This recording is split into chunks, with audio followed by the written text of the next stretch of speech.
All right, this is a continuation of the last lesson. The solving fractional equations part 1, we were cross multiplying because we had a proportion. Now if you look at these examples, we have multiple fractions in an equation with a monomial in the denominator. So the first thing that we want to do is the same thing as we did before. We always want to get rid of the fractions. So when solving fractional equations, try to get rid of all of them. So here, when we have multiple fractions, we're going to find the LCD. What we're going to do is we're going to multiply both sides of the equation by the LCD. So we're going to multiply everything by the LCD. When we are done, we're going to check for answers that don't work. Those are called extraneous roots. So what that means is we're going to see if our answers are going to work. So for the first one, I took it and I spaced it out so we can fit some room in here. If we have this, the first thing we want to look for is our LCD. So we have a 6, a 10, and a 15. The smallest number that can be that we can divide into all of them, or these can be divided into, would be 30. So what we're going to do is multiply every single fraction by 30 over 1. So if you notice, I'm putting 30 over 1 next to every fraction. Now what I'm going to do is try and simplify. So 6 goes into 35 times, so I'm going to cross off the 30, make it a 5. So we're multiplying 5 times x minus 4. I move over to this fraction. 10 goes into 33 times, so I'm going to have positive 3 multiplied by x minus 2. Now I go over to the other one, the last fraction. 15 goes into 30 twice, so we're going to be multiplying 31 times 2. I'm just showing a little bit more work so you can see every step. I apologize if you missed this over here. So what we did was we crossed off the 6, made this a 5 because 6 goes into 35 times, and we brought this down. This becomes 5x minus 20. This becomes 3x minus 6. And then if we multiply, we get 62. We're going to combine like terms, so we get 8x minus 26 equals 62. And now we just solve it. Since there's no power of 2, we just get the x alone. So we're going to add 26 to both sides. 26's cancel, so we get 8x equals 88. Divide both sides by 8. X's cancel, and x equals 11. Let's check really quick.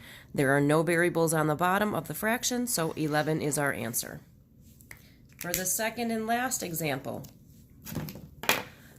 we have monomials in the bottom, multiple fractions, so to get rid of them, we're going to find the LCD. Well, I see numbers of 10 and 5. The smallest number that they can go into is 10. Now I look at variables. I know I'm going to need at least 2 x's, so my LCD also has to have an x squared in it. So what I'm going to do is I'm going to multiply every single term by 10x squared over 1. So this gets a 10x squared over 1. So does this. So does this. And finally, the last fraction. Now we're going to cancel out and see what we're left with. So these 10s cancel out. If I multiply, we get x squared. Over here, this x cancels out, and we're left with one of the x's. So we have 1 times 10x. That's minus 10x. Moving over to the other side, 5 goes into 10 twice. So I'm going to change this 10 to a 2. This x cancels, and this becomes an x. So if I multiply, we get 1 times 2x is 2x. Over here, the x squares cancel. So I look to see what's left. We have a 2 times 10, that's 20, so minus 20. Make sure I have all my terms. I didn't skip anything. Looks like we're okay. So now since we have a power of 2, we got to get it equal to 0. So we're going to subtract 2x from both sides and add 20 to both sides. 2 x's and 20's cancel.